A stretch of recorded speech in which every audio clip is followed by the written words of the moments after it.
It's the Tie and Time Uncut and Unfiltered podcast brought to you by Phoenix Water Solutions. For quality of water, quality of life, contact Phoenix Water Solutions. Tonight, we've got Tony Elrod going to join the show. Talk to him a little bit about what he did in 2023, what he's got up his sleeve for 2024, and a big rebranding of Tony Elrod Racing. All right here on the Tie and Time Uncut and Unfiltered podcast.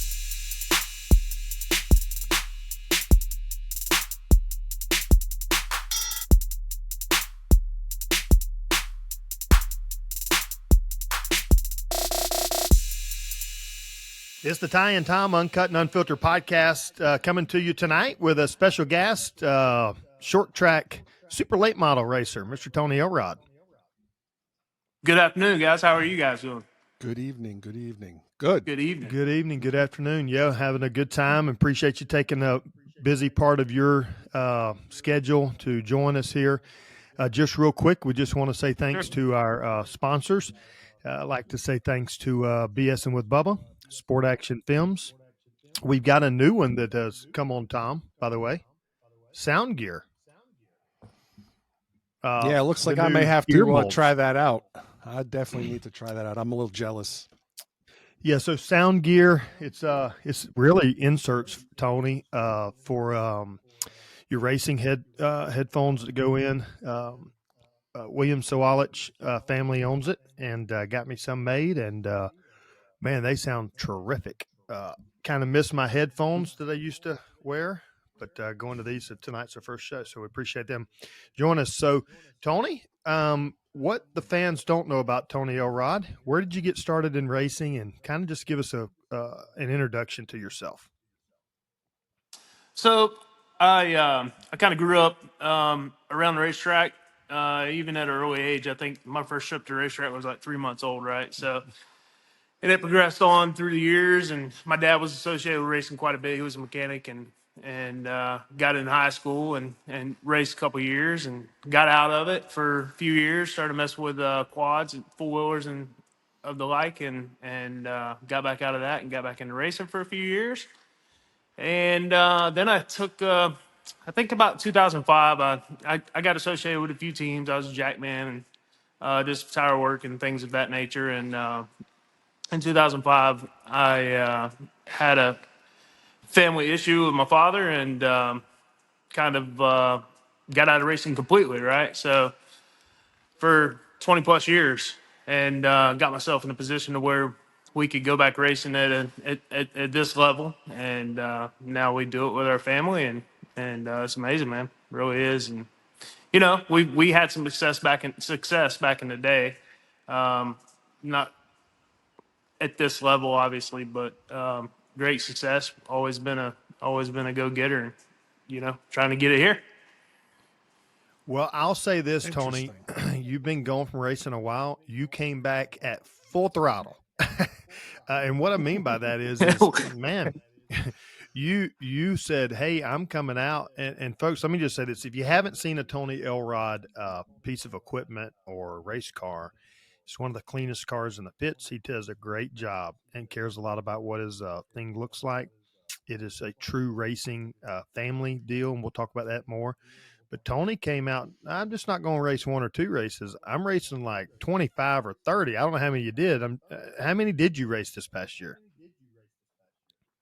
I think we pushed close to 20, somewhere 2025. I haven't really went back and counted that particular. I went back and counted my laps on my motors, but 2025, somewhere around there. Yeah, and I mean, there's nothing like trying to come out and come back into racing and go into an elite division like super late models. How did that go for you this year? I mean, obviously there was some growing pains and you're getting going and getting your feet under you, but how was 2023 for Tony Elrod? 2023 was amazing. We got into it. I knew nothing about, I purchased a car the year before last, maybe in the year for that, and we didn't really do anything with it for a while, right? And then we ran a couple local races, like 3 local races, and it was just not really up to par for me, not what I was looking for, So getting into the series, the touring series, and things of that nature was a real learning curve for sure. We didn't know anything about super late models. The truth be known, I mean, even though we ran 3 races the year before, it was no progress, right? Yeah. So we just jumped in it head first, and my wife is unbelievable, and my family's unbelievable, and I appreciate everything they do, right? So we got into it. We knew nothing. We hired some key people to help us get going and kind of teach it. We utilize that as kind of like learning the ropes and what to do, where to get tire, where to get fuel, things of that nature, kind of getting associated with everybody. And as far as from there to where we ended up, I mean, it's close to a Cinderella story as you can get, really. I mean, in that level of stuff, I'm very proud to turn the year we turned for certain, and I learned a lot. I learned a ton. I've got the opportunity to be around some of the best in the business, and I went into it with high expectations for myself, but they were pointed in the wrong direction, right? So once I kind of got that leveled out and got those expectations pointed in the right direction, then it was it was center of the year, man. We really started progressing and moving along. It was a very humbling entry into it. Cars are super duper fast. Never been anything like that, before, and just an amazing adventure. And going into it at the beginning of the year, this year, I was going into it because I love it, and that'll never change, right? And my passion for it will never ever change. And to take a 20-year break and come right back at it like that, that's passion, Mm-hmm. But my thought process and my goals have maybe changed a little bit since the first of the year, and the way that that I'm looking to present ourselves in 2024 is going to be quite a bit different than what we started out presenting in the beginning of 2023, right? Just because we didn't know, we learned a lot. So I want to apply more of a business sense to it, and really kind of focus on the things that what put me in the position to be able to do this, right? I had to build myself first, and now I want to build myself in super late model racing, and I want to sit up there with some of the best, and feel like we can do that. So I think we might have skipped over a little bit. I'm not sure if that was on purpose or not, but the reason why it took you so long to start racing, something happened to you, and even before you start that, why don't you tell everybody where you live and where you're from? So I live in Florida. Live in a town called Lecanto, not too far away from Homosassa and Crystal River. I originally lived in Lakeland, Florida, and I was a mechanic for until like 2008, and then I got into line work and excelled tremendously in that pretty quick. At the same time, I met my wife Amber. Actually, the first day I actually got in line work, so just kind of meant to be, right? So just excelled through it, started the company, and utilized that knowledge to grow that company and really be on top of the game. As far as I see it, right? So, I mean, look, I come off a dirt road. Just as my parents did a great job with what they had, but it's a struggle. We come off dirt road, and I'm sure there's a lot of stories like that. When my daughter was my daughter was 12 years old, or when my daughter was born, she's 12 now, right? I literally had to borrow $500 from my dad 12 years ago, and I've put it's this here is a fully funded thing, just me and my wife, and we put ourselves in that position. So that's where I come from. That's where we're at. Cool. Well, to say that, Tony, you have very. I'm going to pat you on the back in front of everybody. There's a couple of things that you'll find about Tony Elrod. One, you're probably one of the most friendliest guys in the pits. Most easy to walk up to. Thank you very much. Tony has every time I've seen Tony, if he's having a bad day, you can't tell he's having a bad day. He's always got a smile on his face. He always has his family there with him, and um, can tell that there's been some humbling moments for Tony Elrod, and I think that's what's gonna, I just want to pat you on the back to say that you're very, very accessible, if you will, in the pits, and I think the fan, that's another reason why your fans like you and want to be around you. So before we get way down the road, Tom, if you don't mind, Tony, can you see us? I just want to make sure. Yeah, I can see. I can see you. Yeah. Because we've lost you, and I don't know if you just got a bad Wi-Fi connection or what. It's still recording. It's Can just you kind hear of me? jumbled up.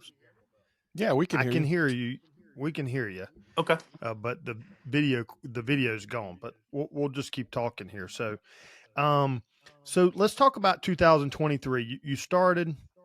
You got into racing. You jumped head first in. You got in one of the most aggressive super late model series around, whether that's ASA, Southern Super Series, SRL. And from where you started to where you ended the year was a huge improvement. I mean, you went from, really learning how to get back in it and learning the cars and the bump stops and things that have changed over the 20 years since you were last in it, to, man, you were one of the top 8 redrawing. Yeah. Yep. Pretty impressive, huh? I kind of surprised us all, and I say I try to take that out of my vocabulary. We had probably one of the most organized races that we've had so far. That was it for us for the end of the year, and I went at it in the shop hard, make sure every single thing was perfect. It's it, you know that I When I first was prepping the cars, when I started prepping the car, I thought I was prepping it perfectly every corner, right? So, and I really went through it and prepped it perfectly every corner, and I didn't leave a stone unturned there, and that enables us to start off better at the racetrack, and had a great group of guys helping us, and some of those are going to return this year to help us, and yeah, so the success was really in the pits. The success was at the shop, then in the pits, and then we had a good car to go out there and make a couple laps. And we didn't have the finisher we wanted. We probably gave up a few spots, but all in all, man, I couldn't ask for anything better. It really, really changed my thought process and really gave me some momentum. All right, we're back here with Tony Elrod and talking about 2023. Tony, you had a really just each step of the way, it was a building block for you. You come out the gate, you got better, you qualified better, race trim was better at the end of the year. So besides it being, you mentioned about it being at the shop, you were getting better at the track, you were learning a little bit more about the race cars. What was one thing, probably, if you could pinpoint it, that was really the turning point for you in 2023? Salem Speedway. So we went Salem Speedway?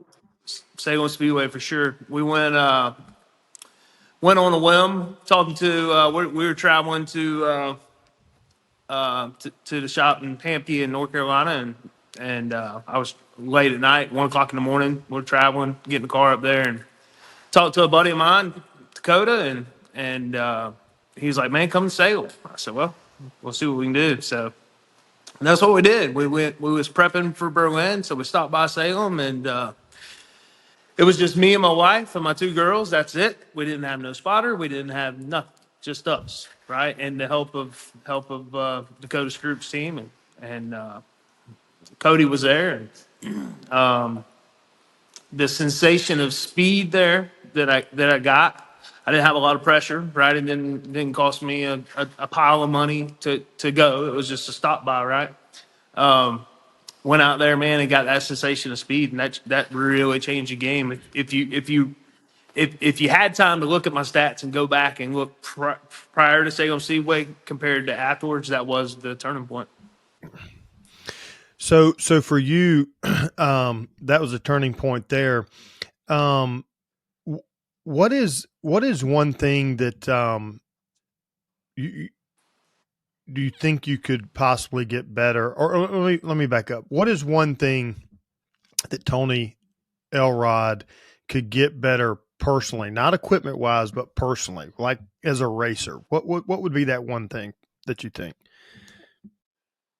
I think getting a little bit more fit, right? So just taking care of myself a little better, and yeah. Well, I mean, like I was explaining to my wife, I said we put a lot into this, and I don't mind telling the fans, I like to have a good time, and sometimes the fans like to come and have a good time with us, right?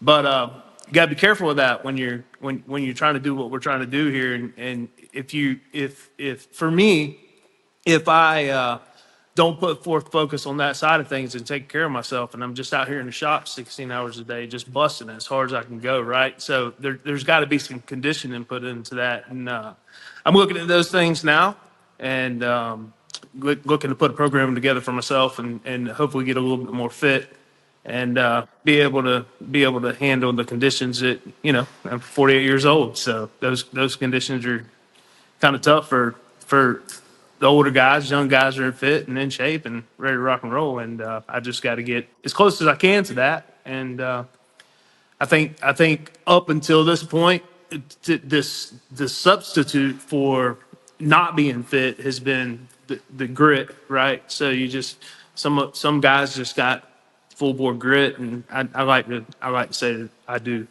So I think that's helped a lot. It's a good answer. Good answer. So, Tony, you were talking about your plans for 2024 and how they're changing business-wise and racing. What does that look like for you? Looking at a couple things, right? So, first thing to do is kind of rebadge the company. TNA racing is kind of controversial. If if you come back from the old days, it's a little controversial. I got a few women on my team, and so we're gonna rebadge it a little bit. You can look for turn of the year to be broadcast as Elrod Motorsports, and we'll be working on changing our social media over that. Make sure everybody that is following us on social media, we'll try to get all that stuff out to you guys and kind of tune that up a little bit, right? And then once we hit that banner, we're going to really start working on our social media presence. Work on a little bit more professionalism, kind of, just get things in order and take what we've learned this year and kind of tune them in and dial them in a little bit. I think we're on the right track with the race cars, right? So we just got to get the rest of the team dialed in and just make it a whole, and on the business side of things. Now, once we do that, that was the first thing I kind of wanted to unfold here tonight is TNA Racing will be switching over to changing its banner as Elrod Motorsports. Secondly, we're going to add. You see behind me, we started out with the car we've been racing. We got another chassis behind us that we're going to put together in house. It's an Augie Grill car, and then we're looking to add another Hamke car to the fleet in the near future, and we're gonna try to roll out the mat as we continue to do what we've been doing, right? To continue to work. I don't want to say prove our program because I feel like it's always a work in progress. But if we can, kind of. I'm not much of a talker, right? I'm more of a doer and just kind of show what we got, and hope we'll get some interest. And some of those seats will be available for rental. And as we get through the year, we're looking to kind of capitalize on a full board rental program for 2025. Sounds like a fantastic plan, Tony. And I kind of disagree with you about that. I think you're a fantastic talker and you're real easy to talk to, and you talk racing real well, and you always get your point across, which is fantastic. It's a work in progress. You're getting better and better and better. Right. I think I'm kind of getting my feet wet with this stuff. I've had the opportunity to be a part of a few shows, and I think on the talker side, I'm probably not the same guy when we're dialing in at the racetrack as I am here until after the festivities are over, and then try to stay pretty focused. And I think that's one thing that you'll see different in me in this year. Like I said at the beginning of the year, I went and I'm just having a good time, and I'm as thankful as I'm always going to be thankful and to have the opportunity to do this, right? But I'm just going to be a little bit more business minded and think about how I present myself and really try to improve our brand at Elrod Motorsports. You had the opportunity to race multiple sanctioning events this year. And you can correct me if I'm wrong, I don't think you missed an SRL race. I only missed one. Outside of maybe the first California race? That's right. That's correct. Yeah. And then then you try to do as much of the ASA deal as you could. Or did you do any ASA racing? We tried a little bit. I think that was a little bit bigger. It took a little bit more of a team than what we had. ASA racing takes a team, right? And then you did some, and then you did Southern Super. Sorry to interrupt. Then you did Southern Super Series as well, correct? One or two of those. Yep. No, Southern Super Series. Now I think we made everything. Yeah, because I think you finished like in the top. You finished in the top. Well, had you ran the Snowball Derby, I think you would have gotten. You would have been up there close to a provisional. I don't know if you'd have got a provisional, but you would have been up there in points where you'd have been close enough to talk about it. We would have been one spot away. Okay. Not bad. I knew that. And man, let me tell you something, not bad at all. Coming back from being off as many years as you were off to then just jumping in and being ninth in Southern Super Series. I mean, Southern Super Series is for a long time has been and still is. That's an elite bunch of guys that are racing because they race that series for that one caveat. Yeah, we're talking about names like Bubba Pollard, Steven Nasse, Gio Ruggiero, Cole Butcher, right? Yeah, Todd? right. I mean, those are huge names. Yeah, huge names, and you almost made it by one spot. That's great. What? Yeah, top 10 in points. So my question that I was going to ask you was, and this is in no way trying to shed light on one over the other. Do you think that the sanctioning bodies could do a better job working together, and whether that's schedule or rules? I think they could definitely do a better job working together, right? I don't think we have a too big of an issue between. There's only a couple of little things that are easy between SRL and Southern Super Series. I think ASA is pretty much the same thing, right? I think when you get out in the Midwest Tour, I think that's when things start changing a little bit. And I'm not sure what they did with it this year. I haven't studied all the rules yet, but I schedule wise, yes, I think they could work together. I think this year it's pretty tight, right, for a guy that wants to run them all and go support each, because I want to support them all, right? I want to support SRL. I want to, Ricky over there. I want to support Tim and I want to support Bob, at ASA. And but for somebody that wants to do that, they sure made it. I don't want to say they made it tough. I just want to say it's tough, right? However they decided their schedules this year. One was a little late and kind of makes for a tough deal, but yeah, they can work together a lot better than they have, for sure. Well, to speak about 2024, I know that me and you have talked prior to tonight. You have high expectations. One, to back up what you did last year. Two, you're going to race a lot. You've got a beautiful rig as you ride up and down the road. You're going to head out west, and might I say, not only do you have a fantastic family support, Tom, did you know that his wife actually is the drives him to the track? I did not know that. Absolutely. The big rig, the big truck, For sure. Big rig. I mean, Tony drives too, but she does a lot of the driving. So they're going to tear off out west. I think is that still the plan, that you're going to go out west and do the showdown, or has that changed? No, that's 100%. We're going to do that. It's going to be tight, get back to New Smyrna, but we're going to make it happen. and then you're going to follow that up with Speed Week.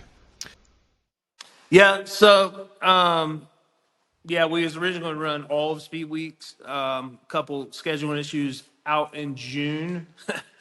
I can't even imagine that, right? But kind of change that thought process a little bit. So, yeah, we're going to run that Sunday night, Monday night, and the Tuesday night race, and then we're gonna pull out, depending on how it goes, right? But we're probably going to pull out of there, so we can get working on this car behind us here and start getting it together. So you mentioned June. That is going to be a very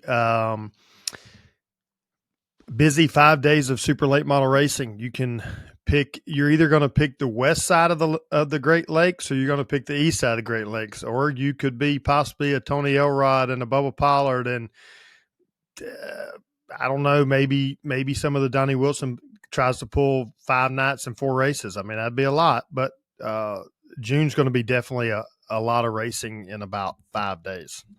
I'm looking forward to time. Look forward to putting their event schedules out, right? So look forward to those practice days and just see how tough it's going to be. I mean, we're kind of in a position of where we if the practice time's right and I can logistically move my crew around properly, we're gonna try it, right? So and it may take one car on one side of the state and one car on another. I don't know. We just got to figure that out, right? So logistically, you just got to kind of take it as it comes. Now, if we get in a bind and we get it to that point, we'll have to look at where we're at in standings in each series and make a decision from there. We want to support all the series, but we also have to do what's right and take care of us. And, obviously the highest, wherever we're at, highest point is going to win that battle. On the kind of ending note here, give me your top 10 drivers of 2023. Could you do that? Let's make it a little easier. How about 3? Or it could be 3, top 5. 10's a lot. Let's do top 5. Okay, cool. Top 5. So it's going to be kind of unfair for me, right? Because I had the opportunity to meet a lot of people, and not just performance on the track is going to weigh in on that decision. I got to look at quality of people as well, and but also I'm going to look at performance on the track. And my number one performer will be William Byron. Impressive dude, right? Impressive guy. As far as all in all, I mean, he comes down to the late model stuff, and really, he's there every week. I mean, if he's there, he's there. Impressive. I would say I got a chance to meet 2 young guys and talk to them on multiple occasions, and those guys, I like them. Good kids, and that would be Jesse Love and Jake Finch, right? So those 2 right there, they stick out to me in conversation, and they've treated me with respect every time I've seen them, and that means something to me as an older guy trying to come in, Then, I really can't. I can't really get out of super late model racing in that thought process, really, because I don't really watch much. I don't watch any racing. I just race, right? So the only reason I kind of could throw William Byron out there is because you can skip across anything and see that. So definitely impressive there.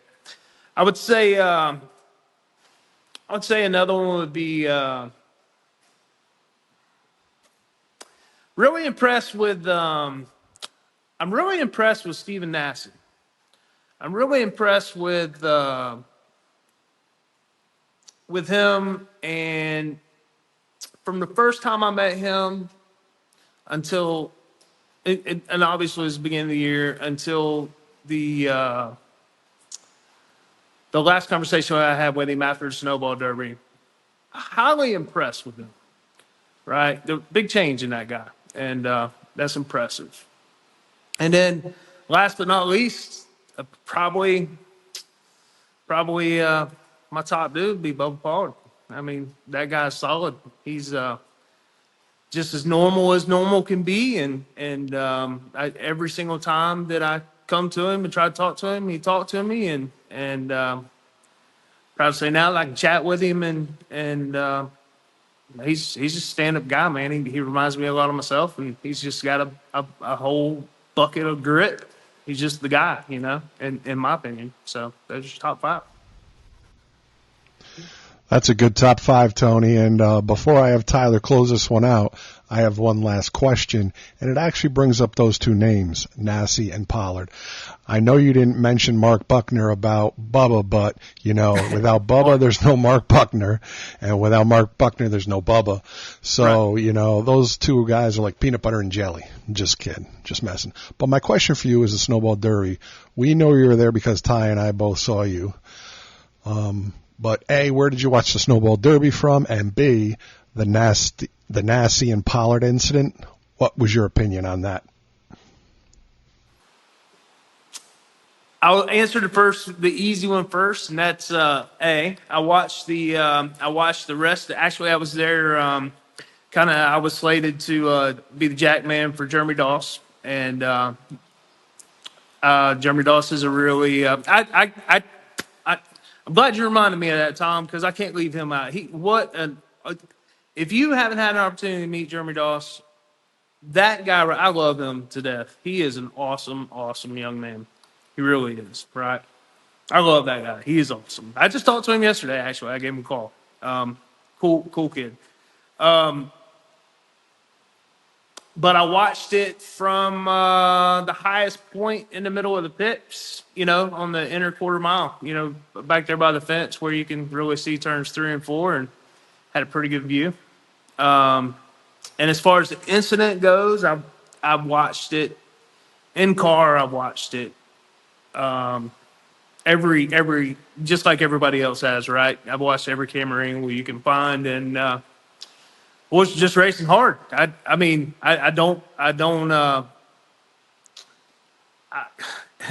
hope I have the opportunity to stick it in there like that one day that Bubba did, and I would have done the same thing, right? And I would have protected it just as hard as Nasse did. So, just a great racing event, and I really respect both of their demeanors after it.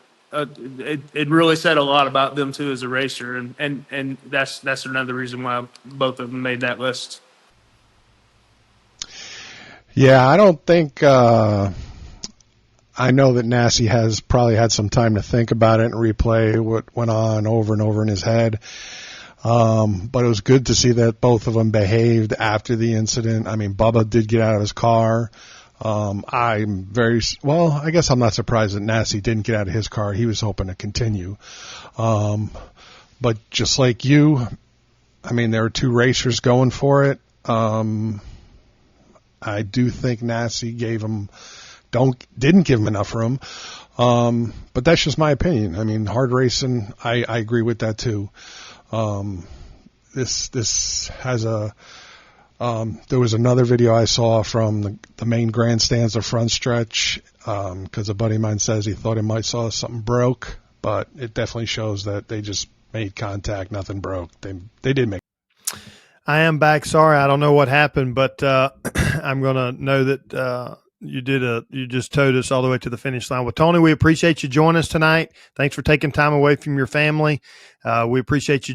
Appreciate you joining the Ty and Tom Uncut and Unfiltered. We usually don't have any technical difficulties. We're going to look forward to seeing you on the track in 2024.